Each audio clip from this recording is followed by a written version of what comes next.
ওম নমঃ শিবায়। অর্থাৎ আমি দেবাদিদেব শিবকে প্রণাম জানাই।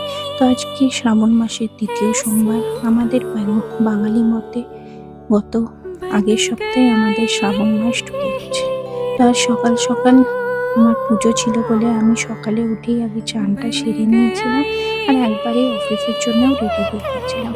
মা ওইদিকে আজ টিফিন রেডি করেছিল, তো আমি আর টিফিন আর ব্রেকফাস্টের দিকে যাইনি, কেন আমার দেরিও হয়ে যেত অফিসের জন্য। আজ পুজো করতে অনেকটা সময় লেগে যায়। আমি খালি ছেলেকে ঘুম থেকে উঠিয়ে ব্রাশ করিয়ে ওকে ফ্রেশ করিয়ে স্কুলের জন্য রেডি করে তারপরে পুজোর দিকে চলে গেলাম।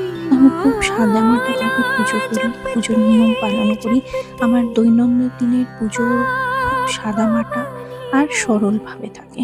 কিন্তু এটা নয় যে আমি যেটা বলছি সেটাই ঠিক। সবারই পুজো করার নিয়ম আলাদা হয়। সবাই নিজের নিয়মে পুজো করে, আর সেটাই স্বাভাবিক, যে যেইভাবে নিয়ম চায়। তো আমার যেটা মনে হয়, পার্সোনালি আমি যেটা মনে করি, যে পুজো ভালো করে আর নিয়ম একগাদা করলেই যে ঠাকুর সন্তুষ্টি হয় এটা না। ঠাকুর কোনোদিনই বলে না আমাকে তুমি দুধ দাও, দই চড়াও, একগাদা ফল মিষ্টি ভোগ লাগাও, তবেই আমি সন্তুষ্ট হব।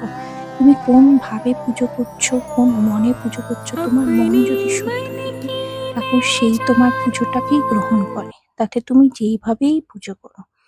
তো আজকে খুব সরল সহজভাবে আমি নিজের পুজোটা সারলাম। সকালে উঠেই ঠাকুর স্থানটা ভালো করে পরিষ্কার করে নিয়েছিলাম। মহাদেবকে নিচের স্থানে আমার পুজোর ওখানে বসিয়ে ভালো করে পরিষ্কার করে তারপরে আমি কাল বিকেলেই বাজার থেকে ফুল এনে নিয়েছিলাম। সেই ফুল দিয়ে পুরো ঠাকুর স্থান আর মহাদেবকে ভালো করে সাজিয়ে নিলাম। তারপর আমি সব আরতির ভোগের জোগাড় করলাম। আমি মিষ্টি গতকালই নিয়ে এসেছিলাম ভোগের জন্যে। ইচ্ছা তো করে নিজের হাতে কিছু বানিয়ে ঠাকুরকে নিবেদন করে, কিন্তু সময়ের অভাবে আর সময় একদমই হয়ে ওঠে না সকাল সকাল, সেই জন্য করতে পারি না। কিন্তু যাই হোক, আমার যতটা সাধ্যমতে আমি পেরেছি আজকের পুজোটা করেছি। তো আমি তারপরে সবার শেষে আরতি করে নিজের পুজো শেষ করলাম। তো আমাকে কমেন্টে নিশ্চয়ই জানাবেন সবাই কি আমার পুজো কেমন লাগলো, আর আপনারা নিজেদের পুজো কিভাবে করে, কোন নিয়মে করে। চলুন আবার দেখা হবে আরেকটা ব্লগে। টাটা।